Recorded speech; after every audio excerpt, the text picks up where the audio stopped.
Locked On Podcast Network presents Locked On Sports Today. The Pistons are now in full control of their second round series against the Cavs after another James Harden playoff clunker. And the Thunder just keep rolling over the Lakers. Plus, despite a wild offseason, the Rams should still be favorites to win the Super Bowl. I'm Peter Bukowski, starting your day with the can't-miss stories and biggest debates in sports. You're Locked On Sports Today. Searching all major sports. Found. Let's start with the biggest story. After taking care of business at home in Game 2, the Detroit Pistons have tightened their grip on this Eastern Conference semifinal series, pushing the Cleveland Cavaliers into an 0-2 hole. Locked On Pistons host Kuka Hill reacted to Detroit defending home court and what it means as the series shifts over to Cleveland. They were crying about fouls and wanting free throws after the game. Last game, they also had 7 more free throw attempts than the Detroit Pistons in this game, and they still lost. So I don't know what's next. Is there something else next? Is there? I don't know. You tell me. Despite that, the Pistons still, it felt like to me, really just were in control of this game from tip off to the end of the game. I mean, just like last game in Game 1, when the Cavs came back and tied the game briefly in the fourth after the Pistons were up by double digits the whole game, the Pistons call a timeout, immediately go on a run, and take right back control of the game. That's exactly what happened in this one. The Cavs take a quick 2-point lead early in the fourth quarter, Pistons call a timeout, immediately go on a run and control the game the rest of the way again. Outside of like brief 2-minute stretches where the Cavs go on a run and all of a sudden like, oh, the Cavs are coming. Outside of that, the Pistons have controlled both of these games for what feels like 99% of the game. And it's because the Cavs have had no answer for the Detroit Pistons defense. The ball pressure at the point of attack has absolutely frustrated the hell out of James Harden for sure. I mean, James Harden wanted to scrap with Ron Holland and Asar Thompson multiple times because he couldn't beat them off the dribble. So then he started resorting to flopping, and that still didn't help. He wasn't even able to beat Duncan Robinson off the dribble. Like, he is struggling to beat anybody off the dribble. He's settling for a lot of floaters. He's settling for a lot of step-back middies. And it's because the Pistons are playing good enough defense on him, and he can't beat nobody off the dribble right now. And he's struggling, and he's frustrated. Donovan Mitchell, he goes long stretches of the games, it feels like, of the Pistons just taking him completely out of the game. This one, he was 11 of 24 to get to 31 points. He had a few stretches where he really looked like Donovan, but if he's going to have to shoot, 45% to get to 31 points and 24 shots, you'll take it. And there's only 3 guys that made it into double figures for the Cavs.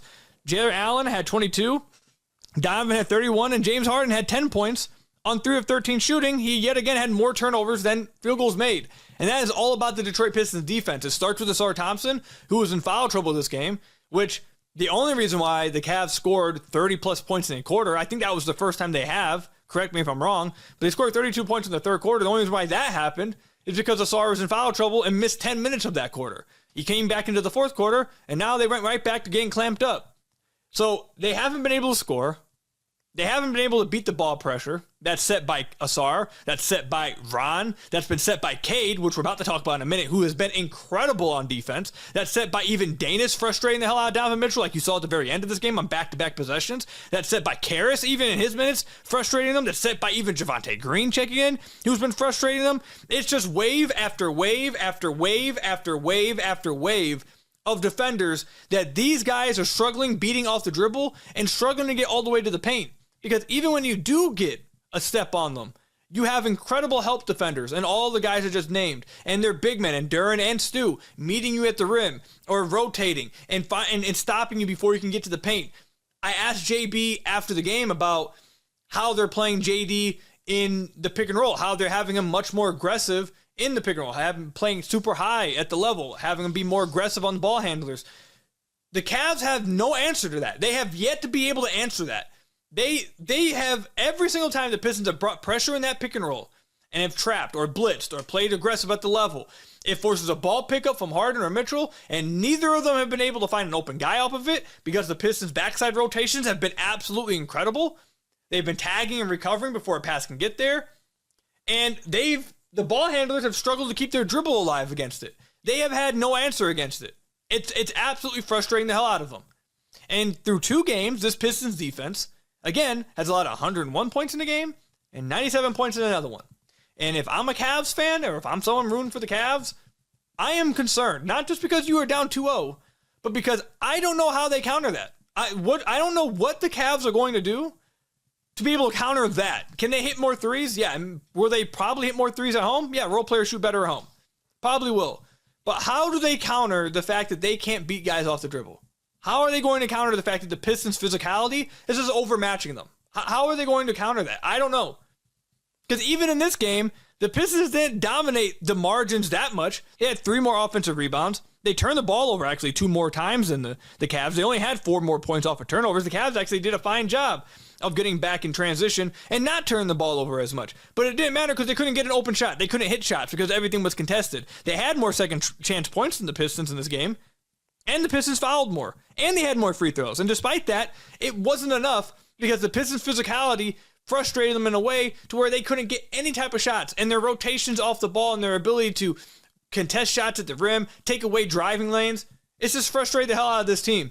Stay up to date all year on the Detroit Pistons by subscribing to Locked On Pistons on YouTube or your favorite podcast app. We're Locked On Sports today. Coming up, the Lakers tried to wake up in Game 2 against OKC. Before we get to that, though, the Colts are letting go of one of their team leaders. The NBA playoffs are rolling along where every possession matters, every matchup is magnified, and every game can swing a series. And right now, FanDuel is giving new customers a great way to get in on the action. You can bet just $5 and get $150 in bonus bets if that first bet wins. The app makes it easy to follow the action with player stats, trends, and matchups all in one place. And during the playoffs, that extra insight really matters when you're looking at stars, role players, and key moments. It just makes the entire playoff experience more engaging from start to finish. Head to FanDuel.com to get started. FanDuel, play your game. The Indianapolis Colts are releasing cornerback Kenny Moore, one of the team's longest tenured players and most respected leaders. The Colts have released veteran slot corner Kenny Moore II. After about a month of trying to find a suitable trade partner, nothing really ever came to fruition, and that includes throughout the draft, which really was the big target. So now with that being the case, Kenny has requested his release from the team, and it has been granted. So this was obviously expected. He had 1 year left on his deal. He was going to be about a $13 million cap hit. This saves the Colts about $7 million. They were over $26 million in space before this move. They got to still sign the draft class and everything, but it still gives them a pretty decent amount of salary cap space to work with if they want to do anything else, whether it's at corner or defensive end, whatever. But with Kenny, you know, he's going to be 31 by the time the season gets here. Maybe wasn't the greatest scheme fit for Lou Anarumo as this team goes into the second year in the system. He's a lot more of a cerebral zone player rather than the man coverage, run and chase type of player. So, you know, ideally, Kenny would go somewhere that's really heavy on zone defense. Has obviously an opening at the slot cornerback role so he can fit naturally where he works best. You know, maybe like a Gus Bradley or a Matt Eberflus type of system where he can really thrive, because physically I do think this guy can still play. He always won because of his brain and his aggressiveness and kind of bravery on the field anyway. He kind of always played with reckless abandon, but just putting him up man-to-man against, you know, faster, bigger guys, it just wasn't always going to be the case. So put him where he's comfortable, cover some grass, let him use his brain to really be his superpower rather than just trying to physically match up with guys. And I think Moore's got some real value. So as for the Colts moving on from here, look for Justin Wally to get the first shake at replacing Kenny in the slot. They drafted him in the 3rd round last year. Obviously, he had a great summer. Was the talk of the team. You know, every time we talked to coaches, they made it a point to bring him up, even if we didn't even ask about him. But of course, he suffered a season-ending ACL injury in August, so missed all of his rookie season. So that's the plan moving forward for now. We'll see if anybody else kind of factors into that. But a bittersweet day. You know, we all expected the Colts to move on from Kenny Moore in one way or the other. Unfortunately, they're not going to get anything for him through trade or anything, but you know, it is what it is. It happens. Drop, you know, a comment here, your favorite Kenny Moore moment.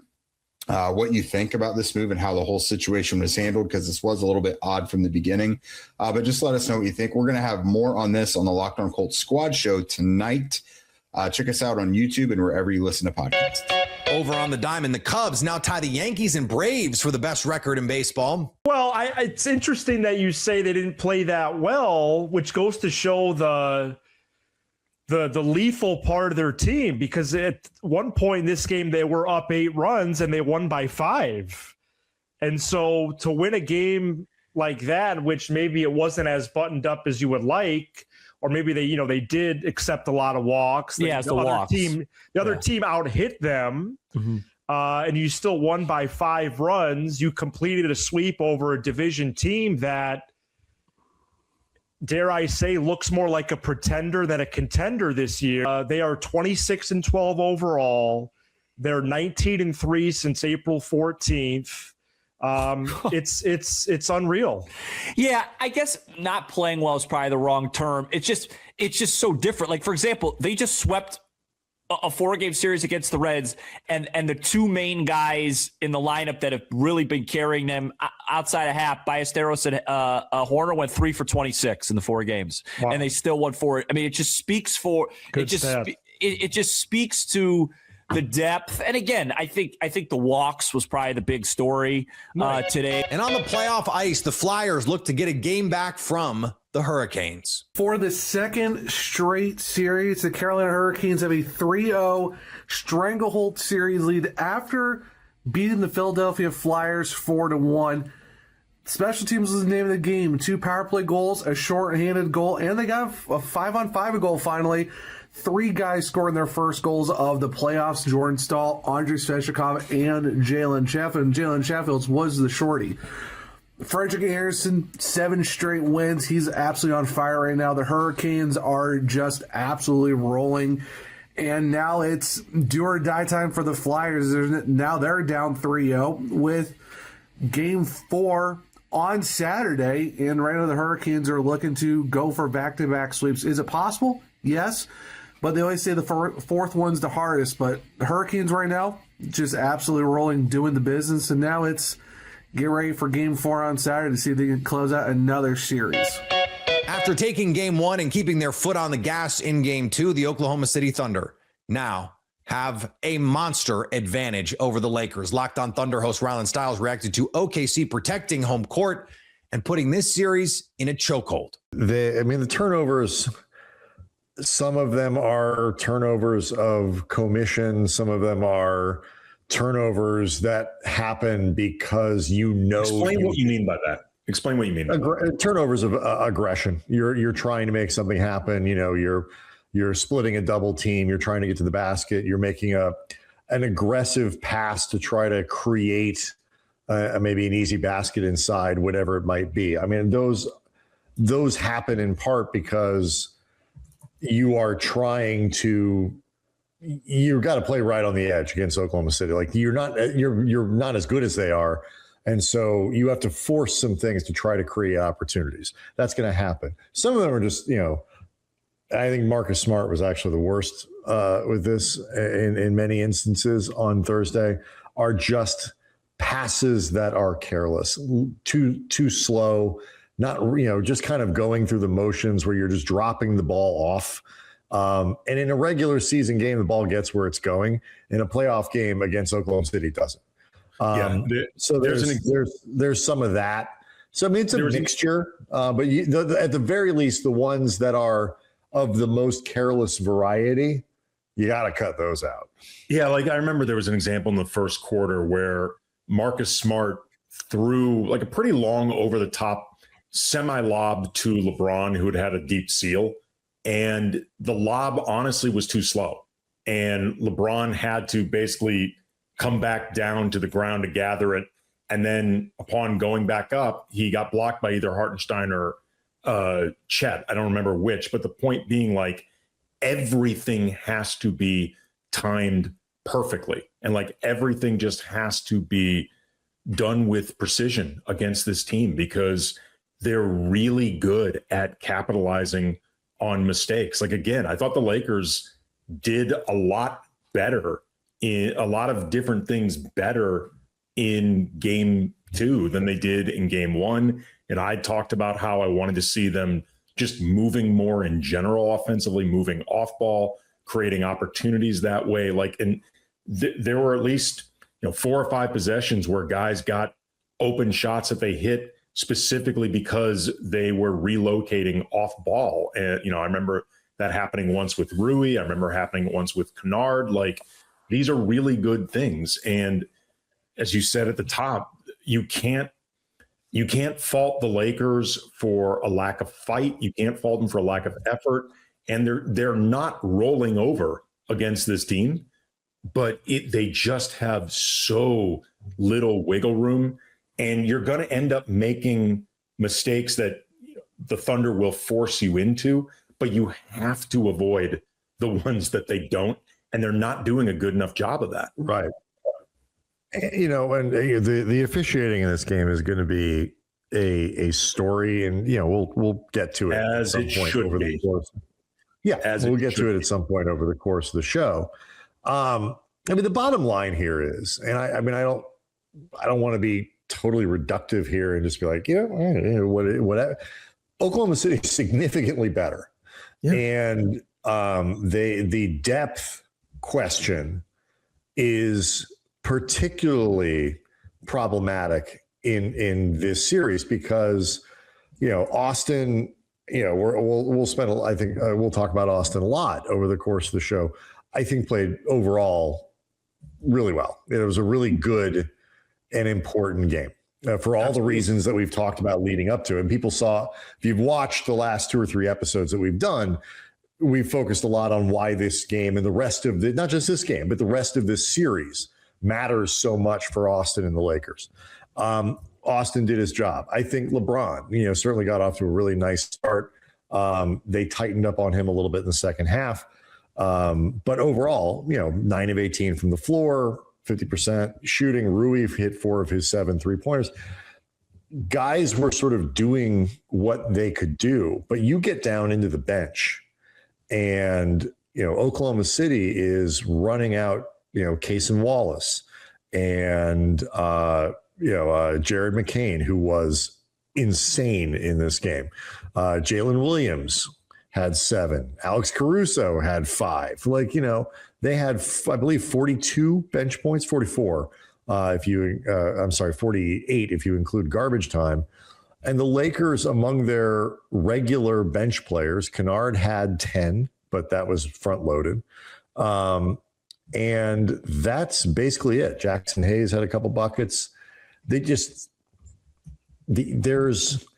the level of perfection that is going to be required of the Lakers if the Thunder don't make their sort of do some of the work for them. Mm-hmm. The level of perfection that is going to be required of the Lakers to beat this team is hard to ask for, to be perfectly honest. I'm watching this game in the first half, Andy, and I think I tweeted it out at Cam Brothers. It's like, I don't know if they're going to be able to hold on to a lead, but a team can't play harder than the Lakers played in the first half. I mean, they could maybe play better or a little more perfect, but they can't play harder. And but that's hard to do 2 halves in a row when the other team is cycling through wave after wave of good player. Stay up to date all year on the LA Lakers by subscribing to Locked On Lakers on your favorite podcast app. Coming up, the Rams should be Super Bowl favorites. The Los Angeles Rams had a, let's say, questionable NFL draft, starting with the selection of quarterback Ty Simpson, but they still deserve to be Super Bowl favorites. Locked On NFL host Tyler Rowland and Nick Cattles explain why. I mean, that's a fair concern, but the Rams have to hope that this offseason trauma or this offseason of incidents for Puka will kind of wake him up a little bit. And hey, man, you're going to lose your career, all your money, everything if you don't get this together. He's a young guy with a lot of cash, with new fame, all of that.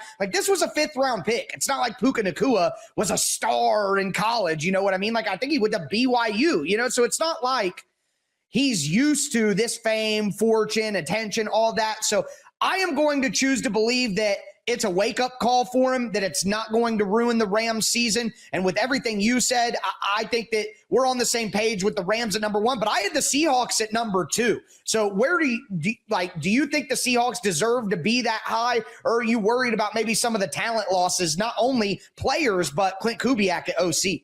Yeah, I agree with you with the Rams, by the way. As far as wide receiver, there's some iffy things there. We focus on Puka Nacua, but don't forget Devontae Adams is 33 years old, final year of his contract. And we know Devontae was in trade talks this offseason. And we know that Devontae Adams, he's not the most quiet dude if he wants to get a new deal, if he's not the happiest guy in the world. So, there could be some funkiness there. But I've got Seattle third. I've got them as my third contender in the league. Repeating is tough, man. We all know that. Repeating as Super Bowl champions is so difficult. I think they have some offensive line questions at center, at right guard, but really not many other questions. You mentioned the Kubiak stuff, which is a good pull by you.